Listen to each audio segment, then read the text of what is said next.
Este debate del presupuesto se hace en un momento que es bien complejo, político, económico, social, y a mí me parece relevante que hagamos una discusión en general y en especial porque tenemos que tratar de concordar cuál es el sentido de este presupuesto. Y como dijo el ministro Marcel, un presupuesto que sirva a las necesidades del país. Algunos están insistiendo que la proyección de ingresos no se va a cumplir y por tanto el presupuesto tendría que ser ajustado. Yo creo que es necesario centrarnos en que hoy día, insisto en lo que el ministro ha señalado, cuál es el presupuesto que le sirve a las necesidades del país. Y centrarnos en hacer recortes creo que no es el camino para solucionar los problemas de funcionamiento que hoy tenemos en los servicios locales de educación, en los hospitales de Atacama, de la región metropolitana, aquí mismo en Valparaíso. Tenemos que resolver los déficits de financiamiento que hoy día tienen los centros de formación técnica estatales, solo por dar algunos ejemplos. Entonces, creo que lo decía el senador Coloma, un camino de hacer reasignaciones dentro del marco de lo propuesto en este proyecto de presupuesto, pero esto también requiere voluntad del Ejecutivo. Creo que en esto, ministro, es necesario concordar estas reasignaciones, priorizar una mayor calidad del gasto público, enfocándolo en resolver los problemas reales de las clases medias, de acceder a una educación y a una salud de calidad.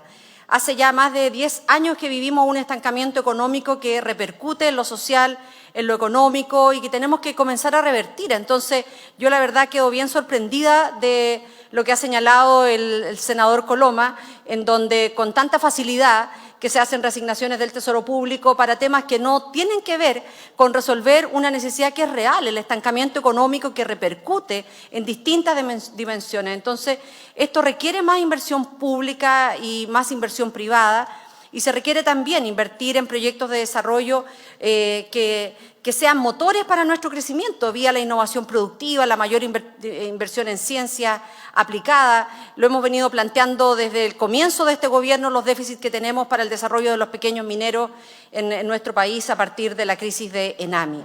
Pero al revisar lo que viene propuesto en este proyecto de presupuesto nos encontramos con ejecuciones que han sido lentas, con poca capacidad de diálogo entre el mundo productivo, los innovadores, las universidades, sin esta relación virtuosa con sectores productivos, con el Ministerio de Ciencias, con Corfo, con programas de desarrollo productivo que presentan pobres ejecuciones.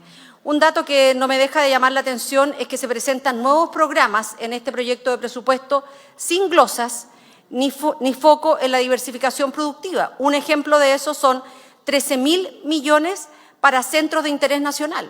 No es poco los recursos, sin embargo, no tiene ninguna glosa asociada respecto de cómo se van a invertir esos recursos. Entonces, tengo la sensación de que en este desafío de la innovación, de la diversificación productiva, no estamos avanzando.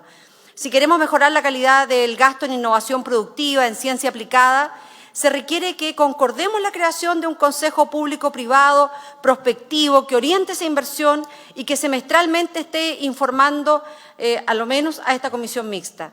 Y también es urgente poder hacer reasignaciones en el presupuesto del Ministerio de Educación para atender los problemas que subsisten en los servicios locales de educación pública, como es iniciar un proceso de conservación de la infraestructura escolar, impulsar un mejoramiento cualitativo de la educación pública, enfrentar los notorios déficits que se denuncian en los nuevos servicios locales de educación pública que señalan que el presupuesto no alcanza a cubrir el gasto anual y que en septiembre ya se acaban los recursos.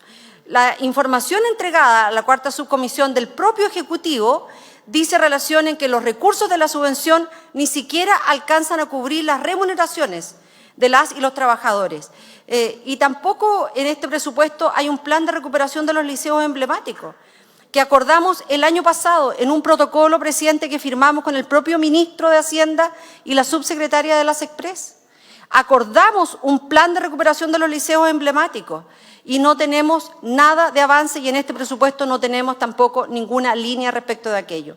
La situación de violencia de grupos minoritarios en colegios públicos como el INBA, el Instituto Nacional, en Las Tarrias, entre otros, y que hemos conocido y que afectan y dañan a las comunidades educativas, tienen que terminarse.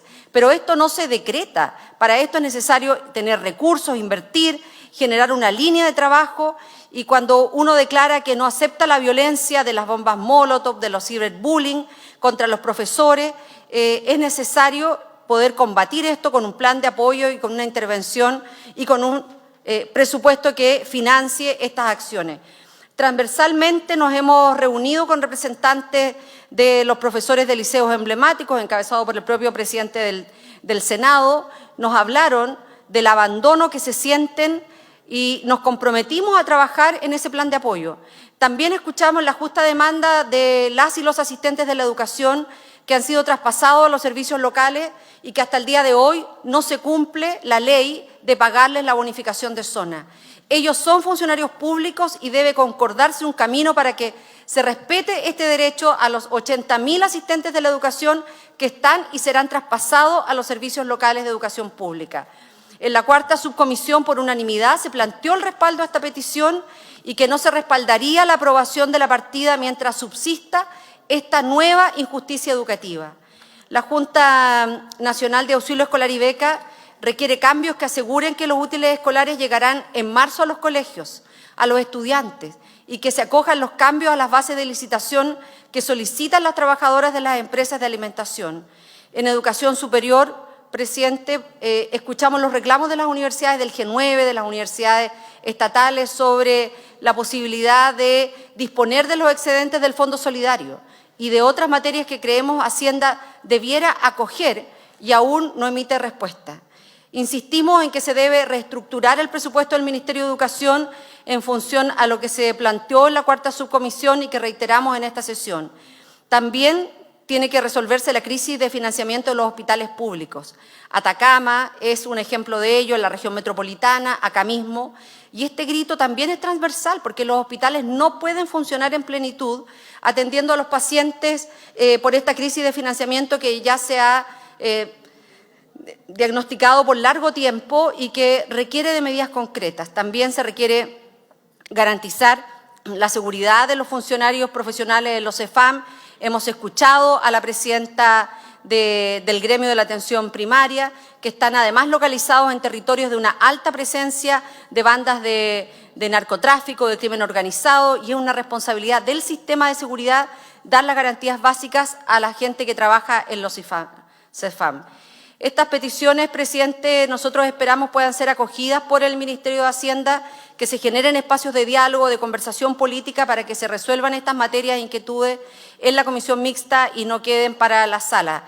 Adicionalmente, nosotros hemos planteado indicaciones para que el Parlamento tenga una oportuna y adecuada información sobre el buen uso de los recursos de la Empresa Nacional de Minería para su capitalización y su plan de fomento que signifique realmente un impulso al desarrollo de la pequeña minería. Estos recursos a ENAMI no pueden dilapidarse como ha ocurrido en años anteriores y tienen que ser un motor de desarrollo para la pequeña minería. También es clave concordar cambios en la glosa de los gobiernos regionales que permitan que la ejecución regional no comience en abril de cada año, sino en enero.